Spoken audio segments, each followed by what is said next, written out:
नहीं, अब ठीक है, आवाज आ रही है अब। हाँ हाँ जी, अब ठीक है ना? हाँ जी सर। चलिए। तो स्वामी विवेकानंद जी जो कहते हैं, वो कहते हैं कि मेरा जो आदर्श है वो ये है कि जो मानवता है, वो कहते हैं कि बाय नेचर हम सब डिवाइन हैं, यानी हमारा जो वास्तविक स्वरूप है वो दिव्य है, जिसे हम आत्मा या ब्रह्म कहते हैं। और कहते हैं कि जो जरूरत इस बात की है कि हम उस दिव्यता को मैनिफेस्ट करें। और कहते हैं कि उस दिव्यता को मैनिफेस्ट करने के लिए हमारे पास दो तरीके हैं। एक तो है कर्मयोग, कि हम कर्मयोग के द्वारा उस लक्ष्य को प्राप्त करें जिससे हम अपनी जो हमारे अंदर की दिव्यता है उसको जान पाए, वो मैनिफेस्ट हो हमारे अंदर से। दूसरा तरीका है ज्ञान। ये हम गीता में चर्चा भी करते रहे हैं कि अपने ब्रह्म को जानने के लिए, वास्तविक स्वरूप को जानने के लिए तीन रास्ते हम बात करते हैं। एक कर्मयोग, एक ज्ञान योग और तीसरा भक्ति योग। तो स्वामी जी भी यही कह रहे हैं कि या तो हम कर्मयोग के द्वारा कर सकते हैं, या ज्ञान योग के द्वारा, या इन सबको मिक्स करके। उन्होंने बोला कि वन और मोर, इसके द्वारा हम उस दिव्यता को प्राप्त कर सकते हैं। और उसका उन्होंने कहा कि जो बेस्ट वे है वो है मेडिटेशन। कहते मतलब ये जो दिव्यता को हमने जानना है, ग्रहण करना है, मैनिफेस्ट करना है, कहते वास्तविक धर्म जो है वो यही है। कह रहे ये जो धार्मिक किताबें हैं, मंदिर हैं, मस्जिद हैं, गुरुद्वारा हैं, गिरजा हैं, ये सब सेकेंडरी है। कह रहे मेन चीज जो है, जो कह रहे एक्चुअल धर्म है, जिसे हम धर्म कहते हैं, वो यही है कि हम अपनी दिव्यता को पहचानें। कह रहे ये जो कर्म कांड है, मंदिर जाना है, मस्जिद जाना है, कह रहे ये सब चीजें उस चीज के आगे, उन्होंने वो जो वर्ड यूज किया वो कहते हैं ये सेकेंडरी। तो हमारा प्राइमरी एम जो है वो कर्मयोग और ज्ञान योग के द्वारा उस दिव्यता को प्राप्त होना चाहिए। और कहते हैं इस चीज के लिए मेडिटेशन जो है वो बहुत हेल्पफुल हो सकती है। और मेडिटेशन के द्वारा हमें करना क्या होता है कि हम अपने जो क्या नाम है माइंड है, कहते हैं उसको कंसंट्रेट करें किसी भी ऑब्जेक्ट के ऊपर, किसी भी वस्तु के ऊपर। अगर हम उसको माइंड को कंसंट्रेट करते हैं, एकाग्र करते हैं मन को, तो कह रहे धीरे धीरे वो एकाग्रता में पारंगत होने लगता है, वो बेटर बेटर होता जाता है। और जब हम एक चीज पे, कहते हैं किसी एक वस्तु पे या किसी और एक ऑब्जेक्ट पे अगर हम एकाग्र हो सकते हैं, तो फिर हम किसी भी चीज पे हो सकते हैं। उनका जो कहने का भाव था यहाँ पर वो ये था कि मान लो जैसे कई बार क्या है, जैसे कुछ लोग त्राटक के लिए बोलते हैं कि किसी एक स्पॉट के ऊपर देखते रहो लगातार, तो आपका माइंड जो है वो स्टेबल हो जाता है। तो कह रहे अगर हम किसी भी ऑब्जेक्ट को अगर एम लेके हम उस पर एकाग्र करते हैं, तो why not the self with in, जो हमारे अंदर का ब्रह्म है, तो कह रहे उसके ऊपर भी हम कर सकते हैं, क्योंकि मन को तो एकाग्र ही करना है, उसको एक एम देना है, एक लक्ष्य देना है। तो बजाय हम किसी वस्तु के, चलो अब जैसे हम उतने डेवलप नहीं हो, उतना हमारा लेवल अभी ग्रो नहीं हुआ, तो हम क्या कर सकते हैं कि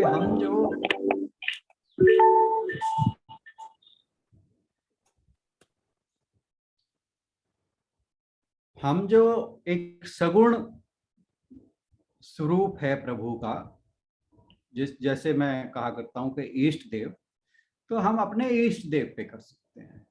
परंतु जब हम अपने ईस्ट पर फोकस करें, कंसंट्रेट करें, अपने मन को एकाग्र करें, तो एक चीज मैंने पहले भी कही है कि हमें इस बात का जरूर ध्यान कर रखना चाहिए कि हम ये ना सोचें कि वो जो ईस्ट है, जो हमारे इष्ट देव हैं, कि ईश्वर सिर्फ वही है। हमारा जो दृष्टिकोण है वो व्यापक होना चाहिए। मैंने कहा था कि इस विचार को थोड़ा सा हम एक्सपेंड इस तरह से कर सकते हैं कि हम जो भी बाकी स्वरूप हैं प्रभु के, वो चाहे जीसस हैं, चाहे वो अल्लाह है, चाहे राम हैं, चाहे कृष्ण हैं, चाहे शिव हैं, जो हमारे इष्ट हैं, हम बाकियों को भी उसी इष्ट के रूप में देखें। तो इससे क्या होगा कि हमारा जो मन है और दृष्टिकोण है वो संकीर्ण नहीं होगा। उससे ये फर्क पड़ेगा कि हमारे मन में किसी दूसरे के लिए, मैंने एक एग्जाम्पल भी दिया था कि जैसे जब हमारे यहाँ कुंभ होता है तो उसमें जो तरह तरह के अखाड़े हैं, कोई किसी संप्रदाय का है, कोई किसी संप्रदाय का है, वो सिर्फ स्नान के लिए कि पहले हम करेंगे इस बात के ऊपर, उनमें कहते हैं गोलियां तलवारें चल जाती हैं। ये आपने पढ़ा होगा, सुना होगा और वीडियोस बीच में देखा होगा। तो उसका क्या मतलब है कि अभी जो है उनका माइंड एक्सपेंड नहीं हुआ, बेशक वो सन्यासी हैं या कुछ भी है, अभी वो जो संकीर्णता है, जो नैरो माइंडेडनेस है, उससे अभी तक बाहर नहीं आ पाए। तो वो भगवान के दिव्य स्वरूप को कैसे जानेंगे, ये अपनी समझ से एटलीस्ट परे। क्योंकि जो हम गीता में पढ़ते हैं, जो हमारे ऋषि मुनि उपनिषदों में कहे गए हैं, अगर आप उनको पढ़ो समझो तो आप एकदम से क्लियर हो जाएगा आपको कि जो कुछ वहां पे होता है या इस तरह की जहां भी बात होती है, वो सब के सब धर्म और ईश्वर या स्पिरिचुअलिटी, इन सब से परे हैं। वो सारी चीजें इससे अलग हैं। तो ये चीज हमें बड़ी ध्यान रखनी चाहिए कि जब भी हम इष्ट देव के बारे में सोचें तो हम उसको इंक्लूसिव करके सोचें, ना कि एक्सक्लूसिव करके या इंडिविजुअलिस्ट करके। तो मेरा सिर्फ इतना कहना होता है कि आप किसी भी इष्ट को माने, परंतु ये ध्यान रखें कि दूसरे को कुछ ये आपके मन में दूसरे के लिए कोई डिस्क्रिमिनेशन वाला भाव नहीं होना चाहिए कि अगर आप शैव हैं तो आप ये सोचें कि वैष्णव तो कुछ निम्न श्रेणी के हैं। बस ये मेरी हमेशा एक बात रहती है कहने।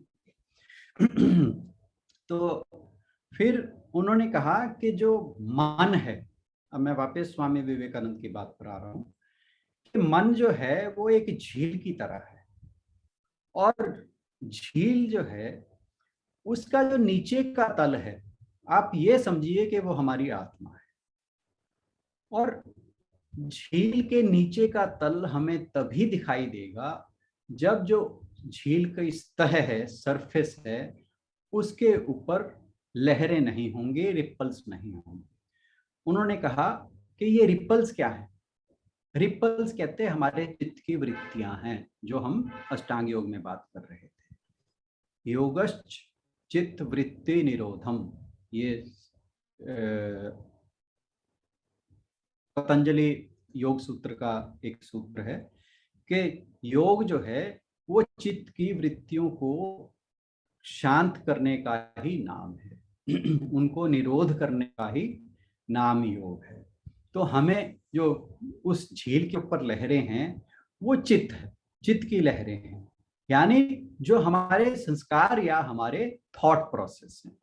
कह रहे अगर वो झील जो है, मन जो है, उसके ऊपर उन चित्त की वृत्तियों की लहरें, चित्त के वृत्ति रूपी लहरें जब तक रहेंगी, तब तक, यानी जब तक हमारे विचारों का प्रवाह शांत नहीं होगा, तब तक हमें अपने आत्म स्वरूप के दर्शन नहीं हो पाएंगे। ठीक है, तो मैं सिर्फ इतनी बात उनके जो राजयोग की लेक्चर्स थे वहां से स्टेप लेना चाह रहा था, ताकि हम कुछ थोड़ा सा इस बात को समझें कि मेडिटेशन क्या चीज़ है। तो आज हम मेडिटेशन शुरू करते हैं। प्लीज़ आप अपने अपने सुखासन में या जो भी आपके लिए कंफर्टेबल पोजीशन है उसमें बिल्कुल सीधे और रिलैक्स होकर बैठे, स्पाइन सीधी रहे।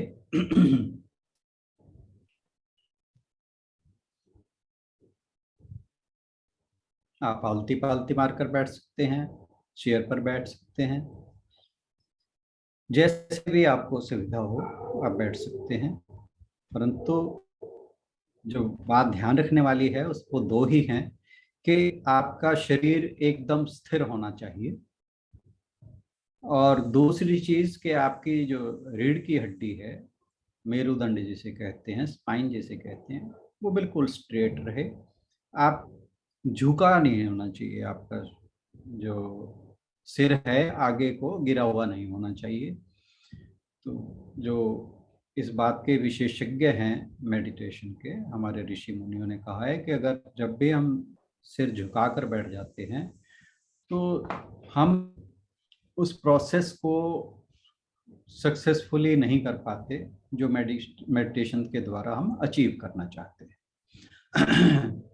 तो आई होप के सभी ने अपना जो आसन है और पोजीशन है वो ग्रहण कर ली होगी। इसके बाद आप सभी गहरी श्वास लें, 2-3 बार गहरी श्वास लें और छोड़ें।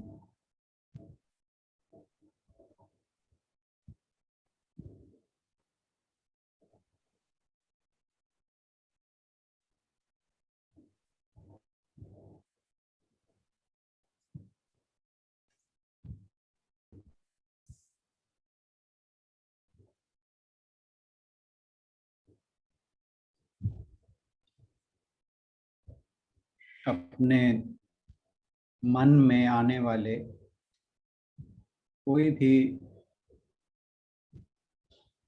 बाहर का विचार वो मन से निकाल दें। किसी भी तरह का जो भी माइंड पर डिस्ट्रैक्शन है,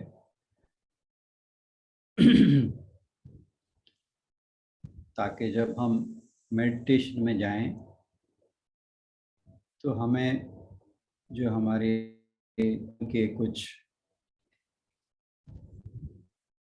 डेली हमें कुछ प्रॉब्लम्स फेस करनी होती हैं, कुछ ज़रूरी काम होते हैं, वो माइंड में ना आए तो बेटर रहता है, हम बेटर कंसंट्रेट कर सकते हैं।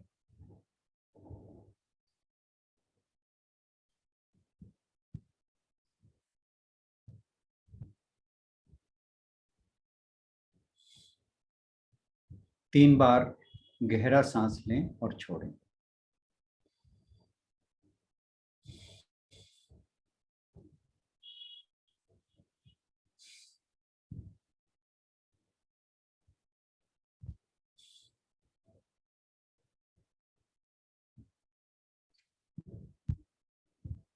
अब एक बार फिर सांस को अंदर गहरा खींचें और कुछ क्षण के लिए उसे रोकें, जितना भी कंफर्टेबल है। बिल्कुल भी स्ट्रेस नहीं आना चाहिए, जितना कंफर्टेबल हो, और उसके बाद फिर छोड़ दें, जिसे हम कुंभक कहते हैं। पहले रेचक, नहीं, पहले पूरक अंदर लेना, उसके बाद कुंभक, कुछ क्षण के लिए रोकना, फिर रेचक, कुछ टाइम के लिए ये जारी रखें।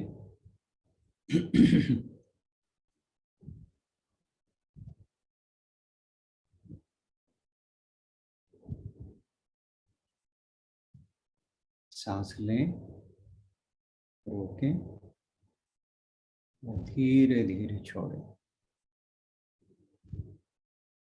सांस लें, रोकें, फिर धीरे धीरे छोड़ें।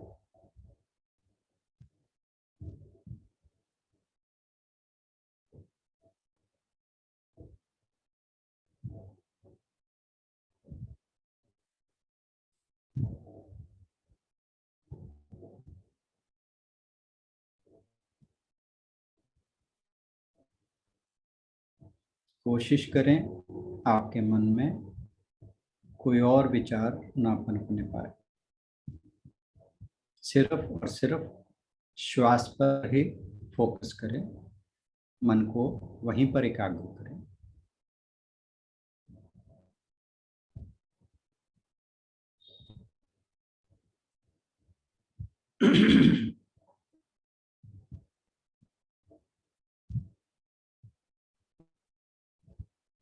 आंखें बंद कर लें और अपने हृदय कमल पर अपनी चेतना को स्थिर करने की कोशिश करें। अपनी जागरूकता को अपने हृदय कमल पर फोकस करने की प्रयास करें।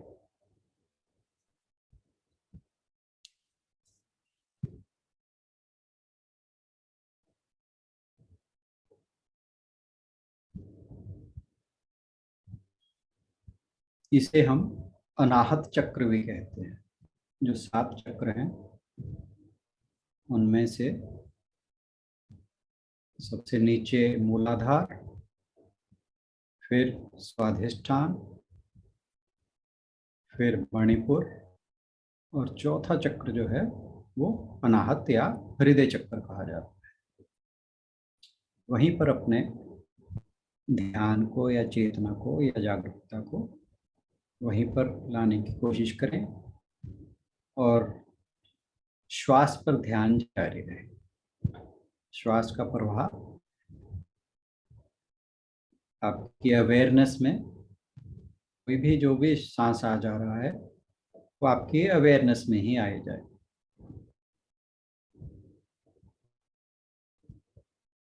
ध्यान हृदय पर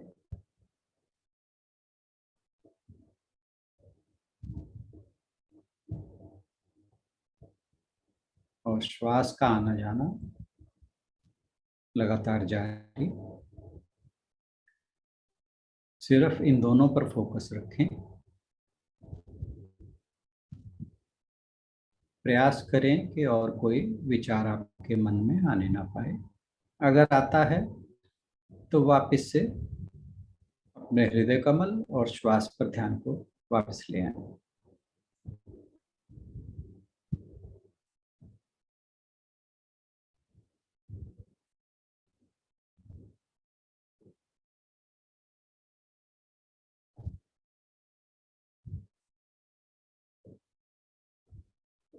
आशा है आपका मन कुछ स्थिर हुआ होगा।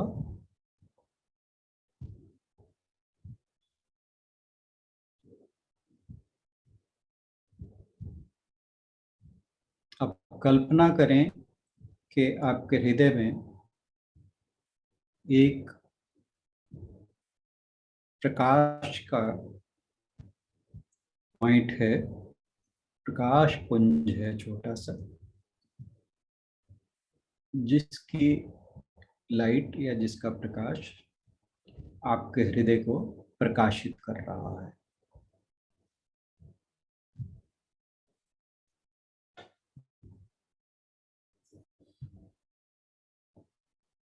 जैसा हमारे उपनिषदों में स्वर्णिम प्रकाश कहा है।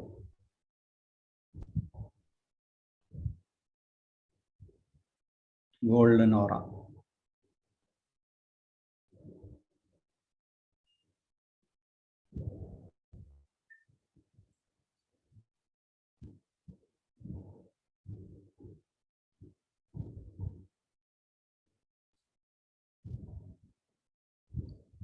यह जो प्रकाश है, यह प्रकाश और कुछ नहीं बल्कि आपका स्वयं, जिसे हम सेल्फ, कैपिटल एस वाला सेल्फ कहते हैं, ना कि स्वार्थ वाला या ईगो वाला, या दूसरे शब्दों में हम इसे कॉन्शियसनेस कहते हैं, चैतन्य स्वरूप। यह प्रकाश हमारे चैतन्य का प्रकाश है।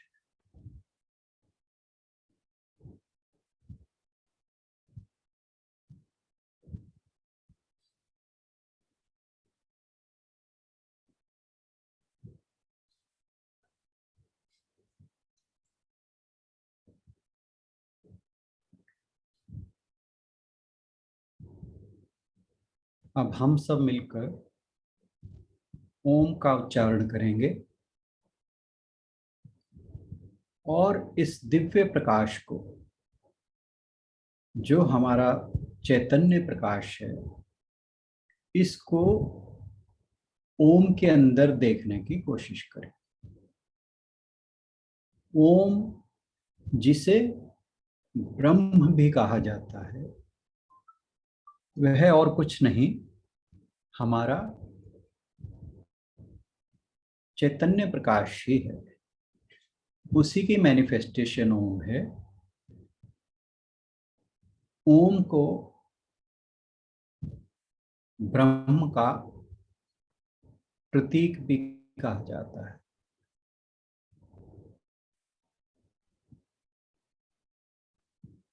हम सब मिलकर अब ओम का उच्चारण करेंगे।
आप सभी ओम का उच्चारण करते रहें और जो आपके हृदय कमल में चैतन्य प्रकाश है, उसको उस ओम में देखने का प्रयास करें। उस ओम के साथ मर्ज करने का प्रयास करें। उस ओम के साथ उस प्रकाश का तादाद में बिठाने का प्रयास करें।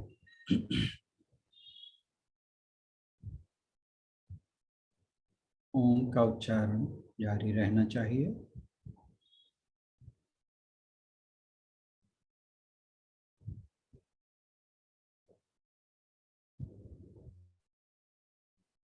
इस बात पर ध्यान दें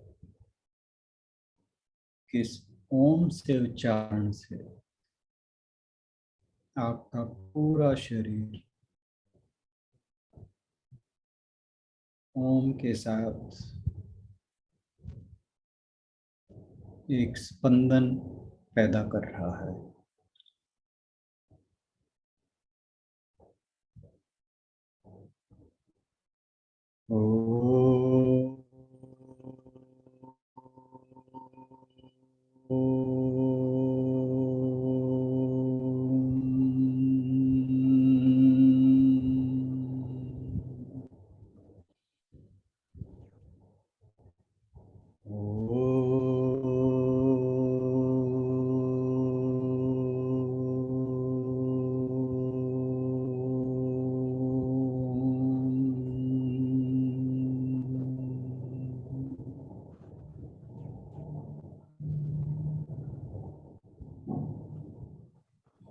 धीरे धीरे आप महसूस करेंगे, आप अनुभव करेंगे कि आपकी जो रीढ़ की हड्डी है,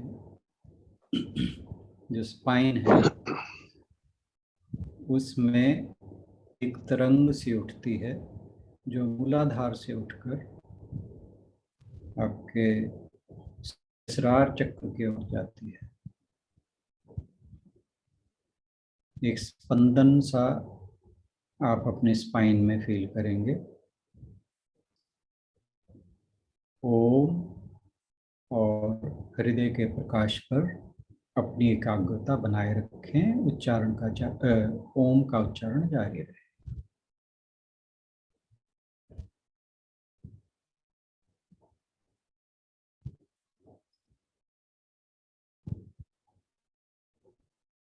धीरे धीरे जब आप ओम का उच्चारण कर रहे हैं तो आप यह भी अनुभव करेंगे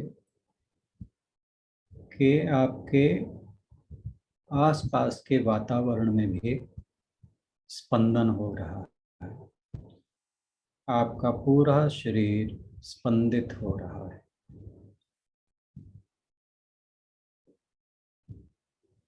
आपकी ईड़ा नाड़ी और पिंगला नाड़ी दोनों बैलेंस होकर जो सुषुम्ना नाड़ी है बीच में,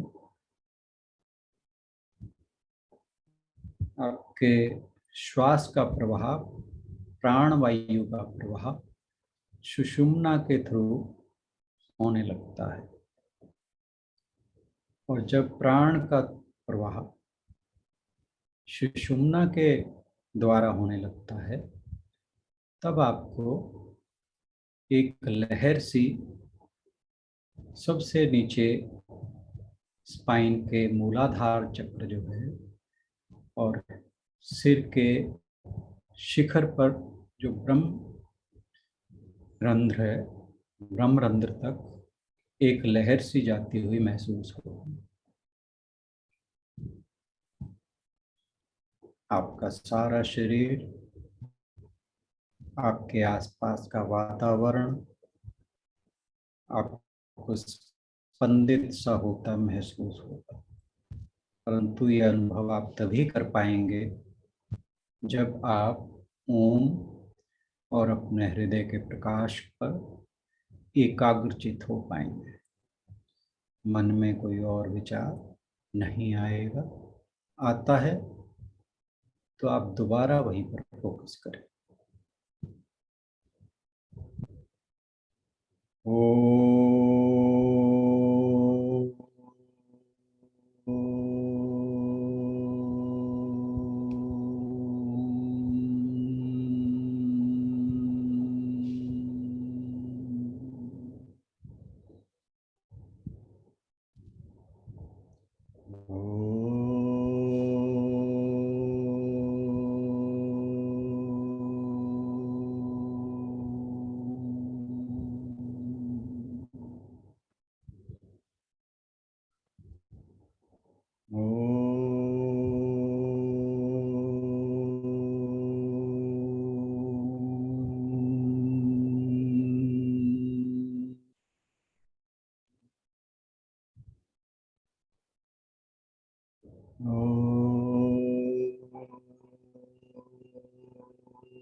ओम का उच्चारण बंद कर दें।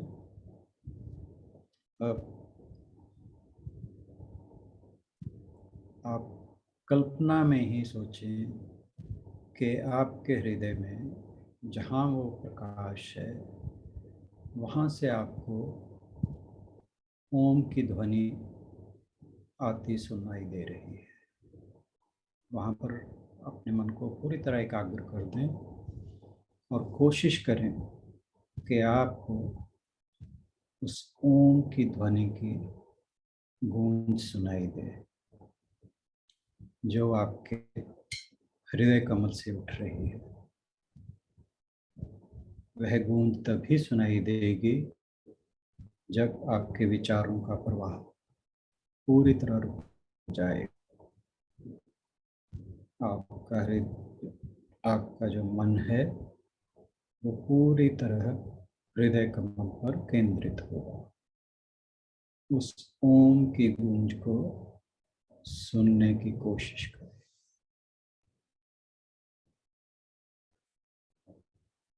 कल्पना करें कि आपके हृदय के उस प्रकाश से ओम की ध्वनि निकल रही है।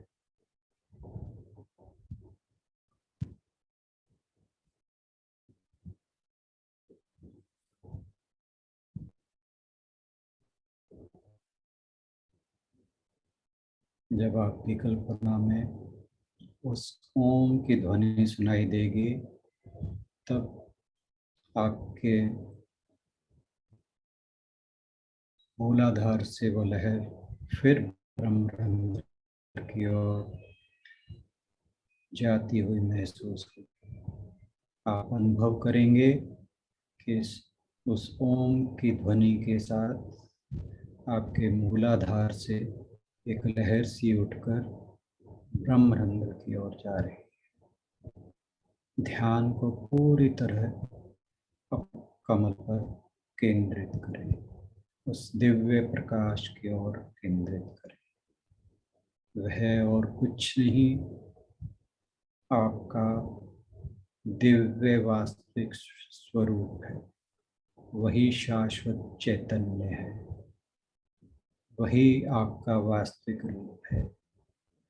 जिस शरीर को हम अपना समझ बैठे हैं, जिसके साथ हम अपना तादात्म्य बनाते हैं, जिसके साथ हम स्वयं को आइडेंटिफाई करते हैं, वह एक सांसारिक रूप है जो हमें प्रभु ने इसलिए दिया है ताकि हम अपने दिव्य स्वरूप को जान सकें।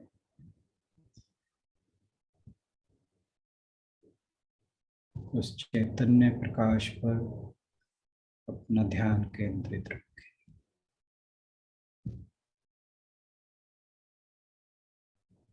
ओम के स्पंदन से आपके पूरे हृदय में, आपके पूरे शरीर में, आपके आसपास के वातावरण में स्पंदन उठ रहे हैं। आपका पूरा शरीर रोमांचित हो रहा है। वह दिव्य प्रकाश आपके पूरे शरीर को घेरे हुए है। आप कल्पना करें, महसूस करें, अनुभव करें, वही चैतन्य प्रकाश आपके पूरे वातावरण में फैला हुआ है, जिसके अंदर आपका शरीर, आपका स्वयं, आपका पूरा वातावरण उसी में समाया हुआ है। वही दिव्य प्रकाश पूरा जगत है, वही पूरा ब्रह्मांड है, वही आप हैं, ये सब कुछ है।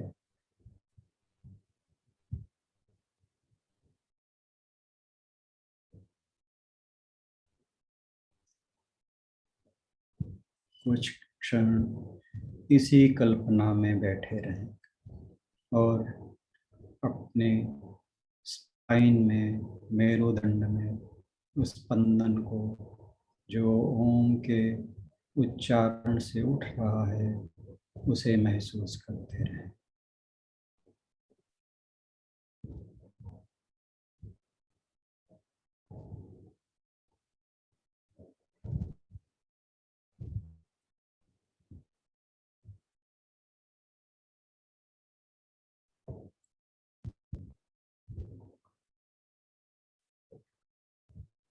अब मैं 3 बार ओम का उच्चारण करूंगा।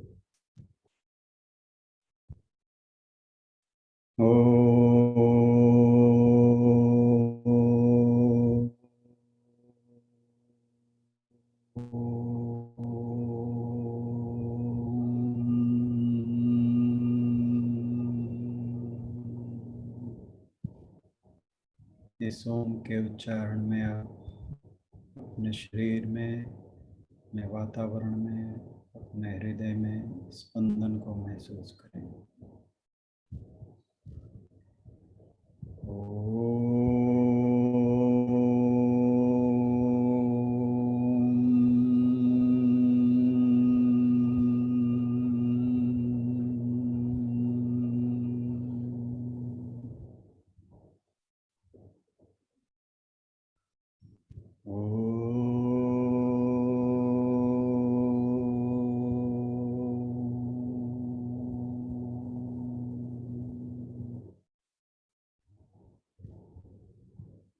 हरि ओम तत्सत। हरि ओम तत्सत। हरि ओम तत्सत।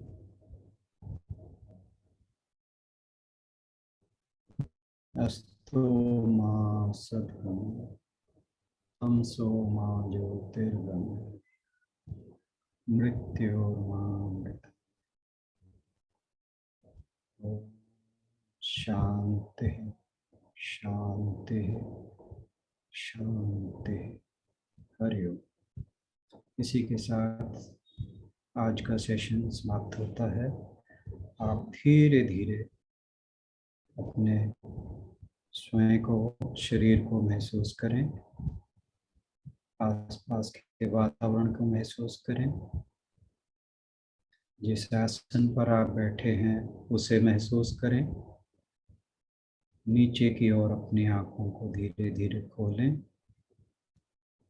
कुछ क्षणों बाद पूरी आंखें खोलकर बैठ सकते हैं। आज का सेशन यहीं समाप्त हुआ। आप सभी का बहुत बहुत धन्यवाद।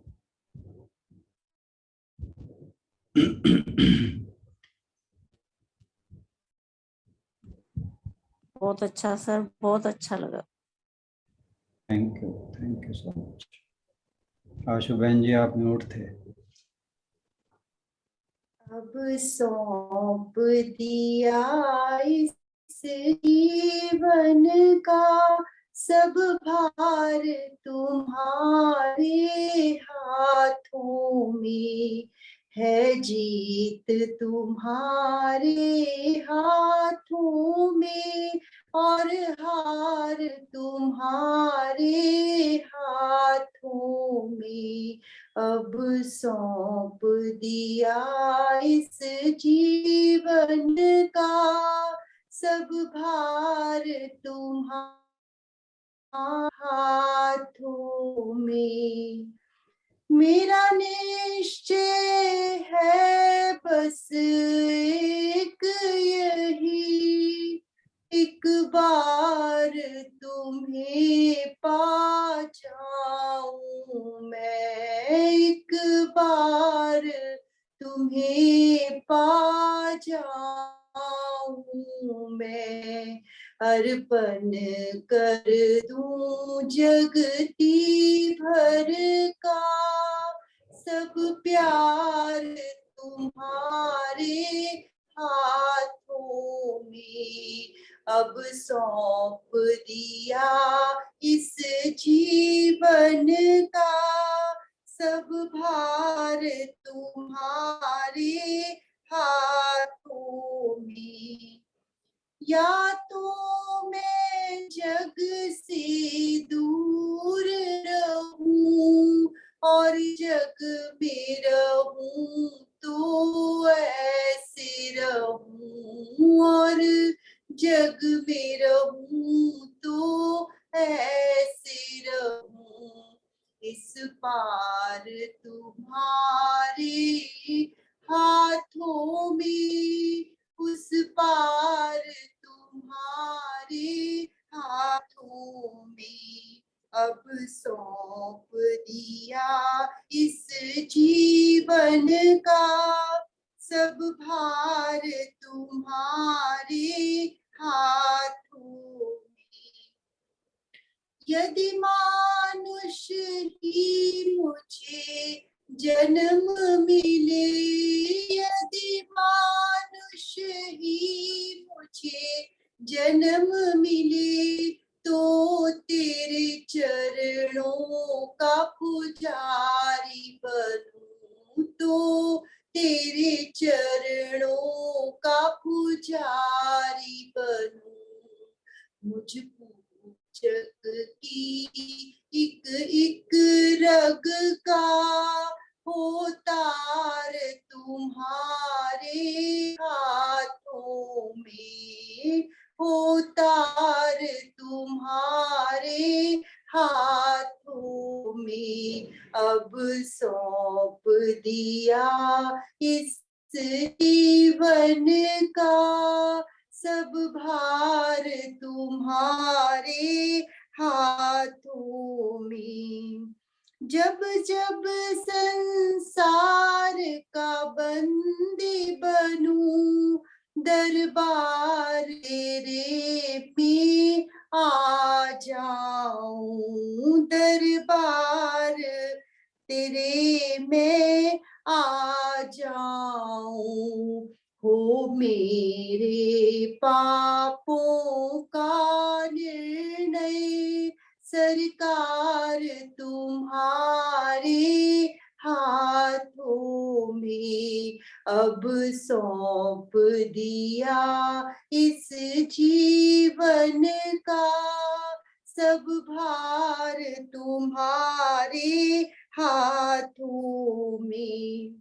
मुझ में तुझ में है भेद यही, मुझ में तुझ में है भेद यही। मैं नर हूँ आप नारायण हो, मैं नर हूँ आप नारायण हो।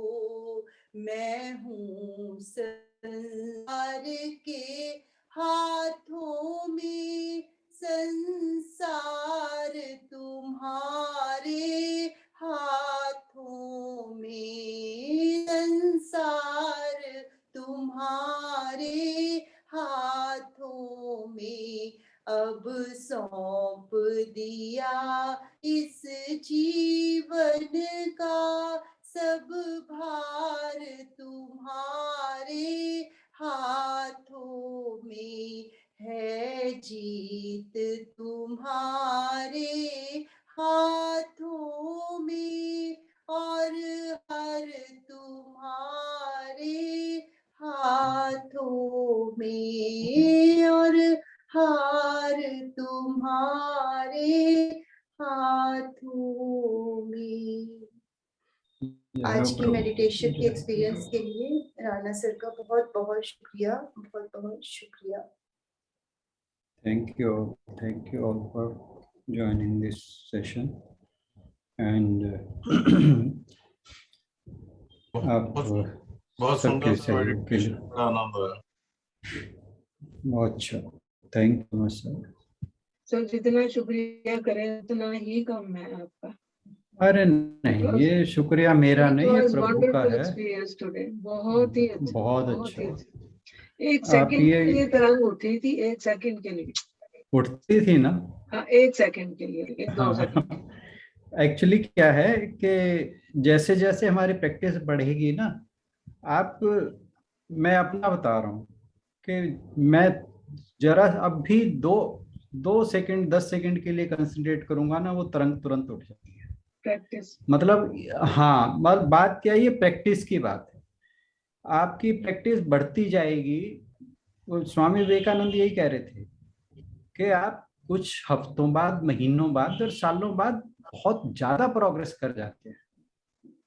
मतलब फिर जिस चीज के लिए हमें फोकस करना पड़ता है कि हमारे विचार जो हैं वो जो हमें बार बार डिस्ट्रैक्ट करते हैं, जब आपकी प्रैक्टिस बढ़ती जाती है तो डिस्ट्रैक्ट, जो झील की लहरें हैं ना, वो जैसे धीरे धीरे शांत हो जाती है ना, वो वाली बात होती है। हाँ, ऐसे ही हमारा जो विचारों का प्रवाह है, ठीक है, जब तक हम, वो बात तो देखो अभी भगवान जानता है वो कब आएगी, जो कृष्ण जी उसमें कह रहे थे कि जब हम ध्यान से वापस आते हैं, तो जब ध्यान योग सिद्ध हो जाता है तो हम जब वापस आते हैं संसार में, तब भी वो स्थिति बनी रहती है।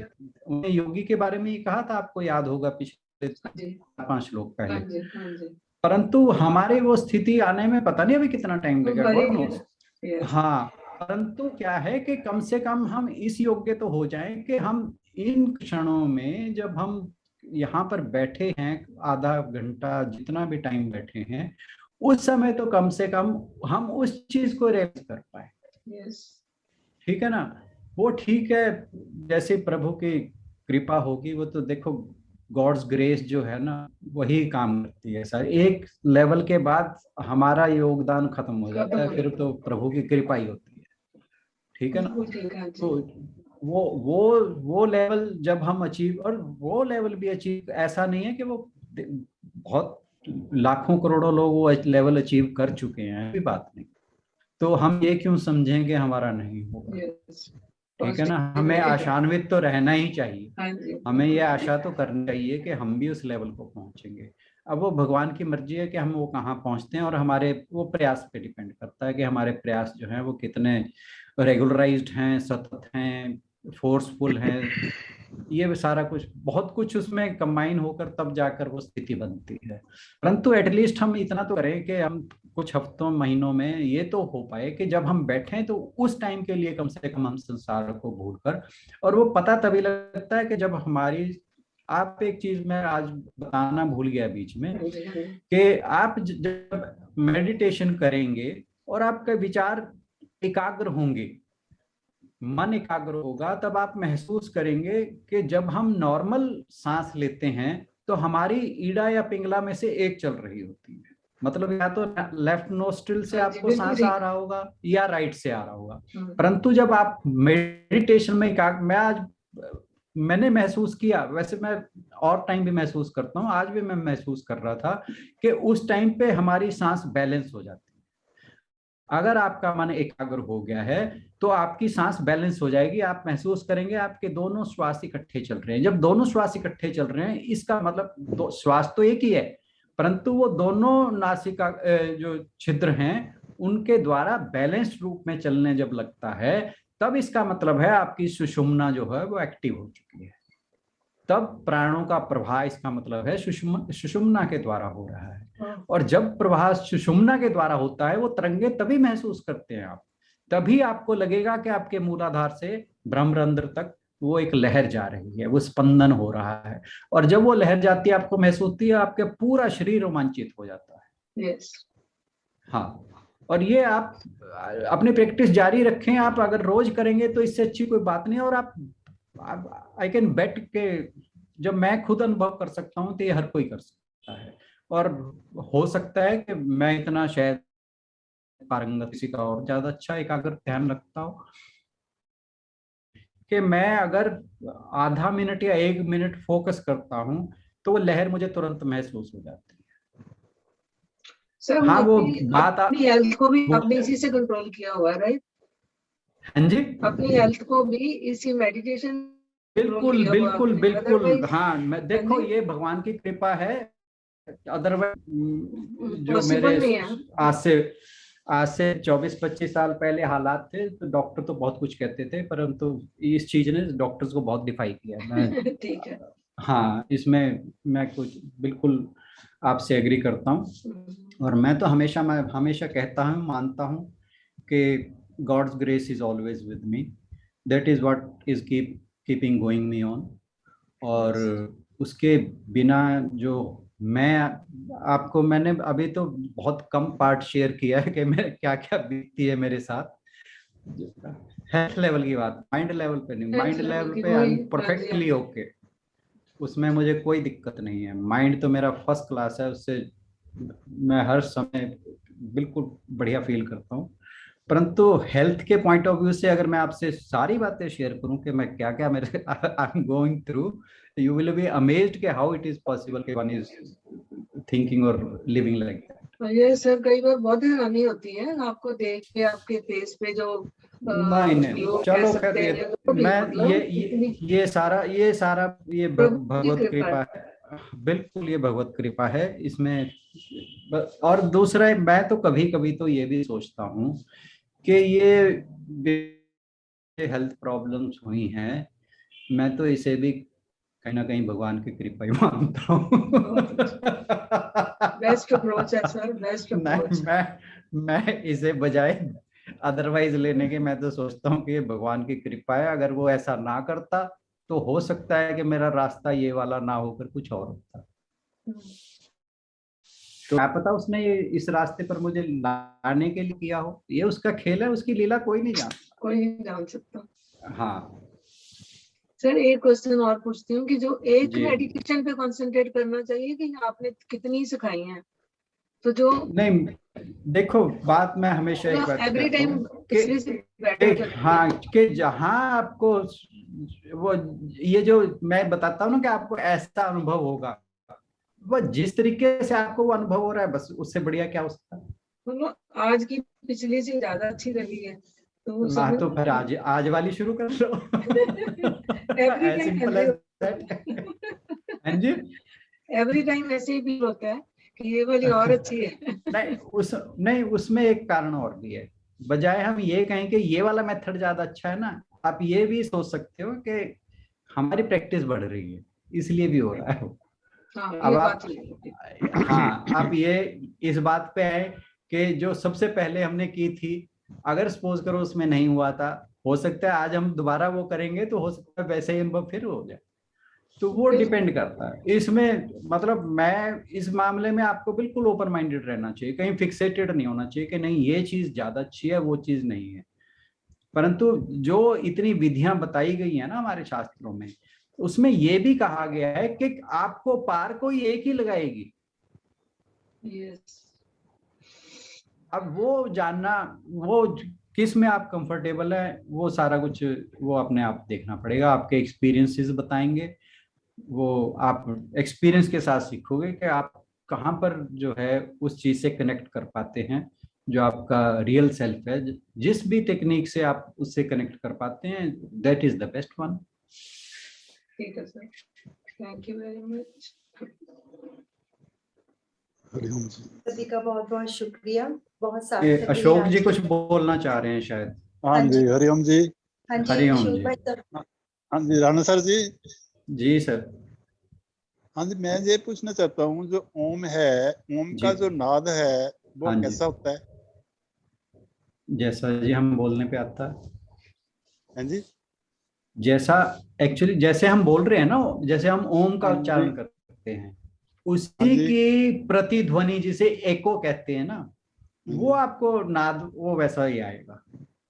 वो नाद एक, कैसे सुना जाता है? वो तो आपकी वही जो बात मैंने अभी बीच में बोली थी कि कितनी आपके विचारों का प्रवाह जो है वो रुक जाएगा, कितना आप कंसंट्रेट अपने माइंड को कर पाएंगे, वो नाद तभी सुनाई देता है। नहीं, वो जो नाद है जो चलता है, वो नाद जो मतलब कि वो बिना कानों से सुना जाता है। वो ध्वनि जो ओम की ध्वनि है, जी जी। हाँ जी, हाँ जी, बोलिए। जिसको दिव्य ध्वनि कहा है, जैसे मतलब कि गुरु नानक देव जी ने कहा है, वो नाद जो बिना कानों से सुना जाता है, जी जी जी जी। वो कैसा है? ये वो देखिए, ये अनुभव की चीज है। ये हमारे शास्त्र भी यहाँ पे आके चुप हो जाते हैं। उसमें अच्छा। जो नेति नेति का सिद्धांत है ना, वो यही है कि डायरेक्ट उस चीज को बताना मुश्किल है, वो शब्दों में पिरोए नहीं जैसे जा वो सकता। नाद है, हाँ जी। वो नाद मेरे को तो हर टाइम सुनाई देता है। वाह, क्या बात इससे है। अच्छी और क्या बात हो सकती है? और क्या बात है हो जी। सकती है? वाह। फिर और क्या चाहिए आपको? ये आज मेरे आज पहली बार बोले हैं अशोक जी। हमेशा ये इन्होंने हाँ, भी दीदी के साथ ही भागवत गीता सीखी है अनुभवानंद जी से, पर ये हमेशा चुप ही रहते हैं। आज फर्स्ट टाइम इन्होंने अपना भाई को ऑन किया है। मैंने क्या बोला था एक दिन, मैं बोल रहा था, मैं क्या बहुत से छुपे रुस्तम हो सकते हैं हम के हमारे बीच में। अशोक जी क्यों अपने दर्शन ये करवाएं। बात? नहीं, मेरे को वो नाद की ध्वनि है ना, जो वो जी, 24 घंटे सुनती है। बहुत अच्छी बात है ये, वेरी बहुत गुड। अच्छी बात है। जैसे अब भी जो आप बोल रहे हैं, वो नाद की ध्वनि मेरे को अभी भी सुनाई दे रही है। बहुत क्या बढ़िया। बात है, आप और तो पहुंचे हुए और हो फिर। ये हाँ। बहुत नहीं। बहुत शांत आत्मा है ना, वही बात है। तो अभी तो उन्होंने बोला है कि जो जितना शांत पानी होएगा वहीं पे ही दिखाई देगा। तो शांत रहते हैं तभी करके तो उन्हें सुनाई देता होगा। हम अशांत रहते हैं। और ये बात बिल्कुल सही है कि जो आप मेरे मुंह से सुनना चाह रहे हैं उसके बारे में तो हमारे शास्त्र भी चुप हैं। हमारे शास्त्र भी सिर्फ इशारा करते हैं। कहीं कोई, वो पहले ही कही है बात के ब्रह्म को शब्दों द्वारा बता पाना मुश्किल है। इसीलिए जो याज्ञवल्क्य जी थे उन्होंने नीति नीति का सिद्धांत बताया था, ये नहीं ये नहीं ये नहीं। अब क्या है वो हर किसी के अपने अनुभव की बात है।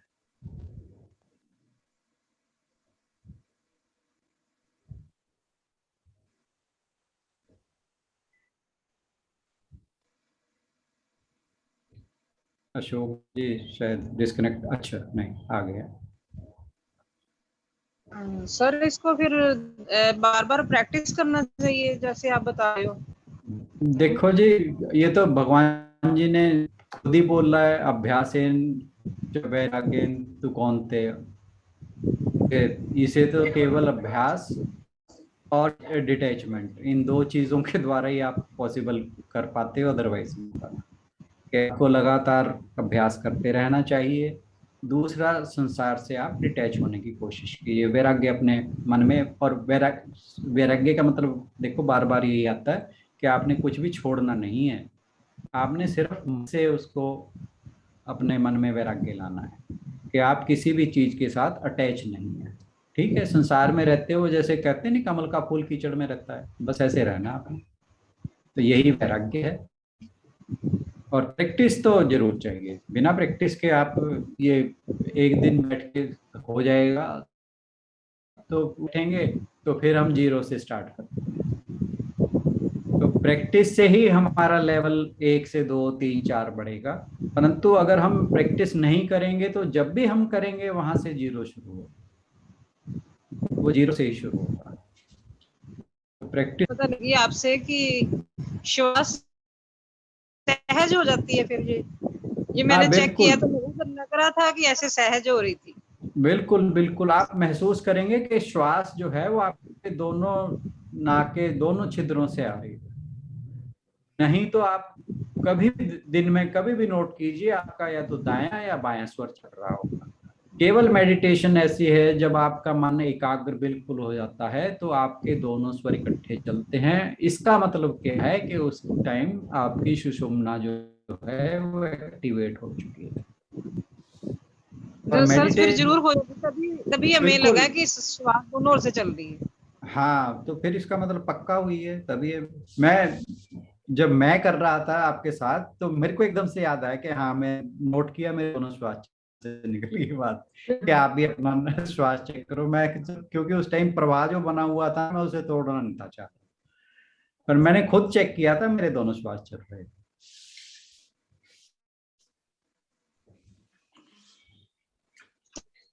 श्वास का अच्छा चलना, धीमे चलना, ये भी बहुत अच्छा। बिल्कुल बिल्कुल बिल्कुल। मेडिटेशन और ध्यान योग, ये जो रिश्ते नहीं हम लोग के, वो तो हजार साल जीते थे, वो ऐसे ही जीते थे।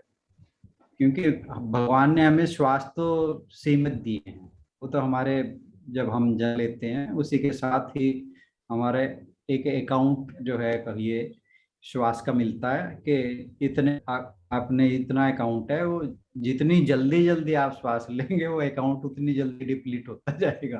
तो कोशिश करें कि आप अपने श्वास पे नियंत्रण रखें। और सब सारे हमारे योगी ऋषि सभी ने कहा है, मन को शांत करने का सबसे पहला तरीका जो है ना वो श्वास ही है। अगर आप श्वास को नियंत्रित करते हैं तो आपका मन जो है, सबसे पहला स्टेप मन को नियंत्रित करने का, कंट्रोल करने का माइंड को, अपने श्वास द्वारा ही पॉसिबल है। जब आप श्वास अपने कंट्रोल करेंगे, उन्हें रेगुलेट करेंगे, प्राणायाम क्या चीज है, वो यही है, अपनी प्राणवायु को कंट्रोल करना, नियंत्रण में लाना। तो जब आप अपने प्राणवायु को, अपने श्वास को कंट्रोल करेंगे तो आपका मन कंट्रोल होना शुरू हो जाएगा। मेरा एक क्वेश्चन था कि मैंने भी कहीं पढ़ा हुआ है कि जैसे हम ओम का उच्चारण करते हैं और थोड़ी देर श्वास को रोकते हैं, तो क्या जी। जो श्वास हम रोकते हैं वो श्वास हमारे आगे बढ़ जाते हैं, यानी कि हमारी आयु में वृद्धि हो जाती है? होती है जी। मैंने देखो, ये ऋषि मुनि तो हूँ मैंने भी जो पढ़ा है, जो ये सुना पढ़ा है, हुआ है समझा, मैंने ना।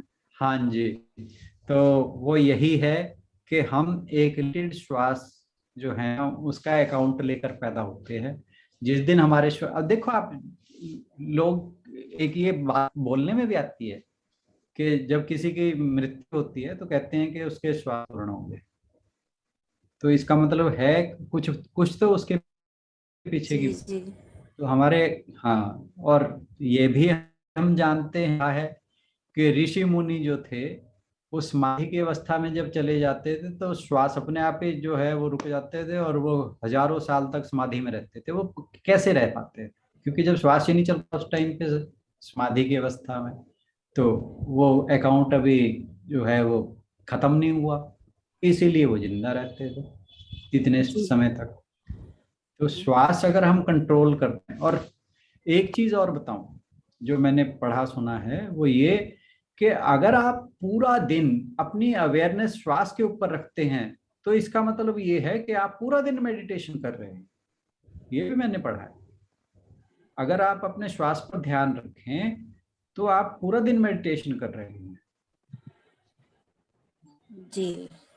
आपकी हर श्वास अगर आपकी अवेयरनेस में जा रही है, आपकी जागरूकता है और जो आप उसके प्रति जागरूक हैं कि आपके श्वास कैसे चल रहे हैं आप। और फिर ये है कि मान लो जैसे हम अपने कामों में बिजी हैं, और आप एक चीज और बताऊं, आपके मन में अगर कोई घृणा का भाव आता है, आपके मन में कभी क्रोध का भाव आएगा, तो आप नोट करिए तुरंत श्वास तेज कि चलते हैं। आपके श्वासों की गति जो है वो बहुत तेज हो जाती है। Yes. तेज हो जाती है, हाँ जी हाँ जी, ये तो है। और दूसरा, आपके मन में जो प्यार का भाव आएगा और किसी के प्रति करुणा का भाव आएगा, आप किसी को कुछ हेल्प करेंगे, निस्वार्थ जिसे सेवा कहते हैं, जब किसी की हेल्प के लिए आपका हाथ उठेगा ना, तब आप अपने श्वास को नोट करना, आपका मन को नोट करना, आपका मन आनंदित होगा, आपके श्वासों की गति धीमी होगी, हमेशा नोट करना।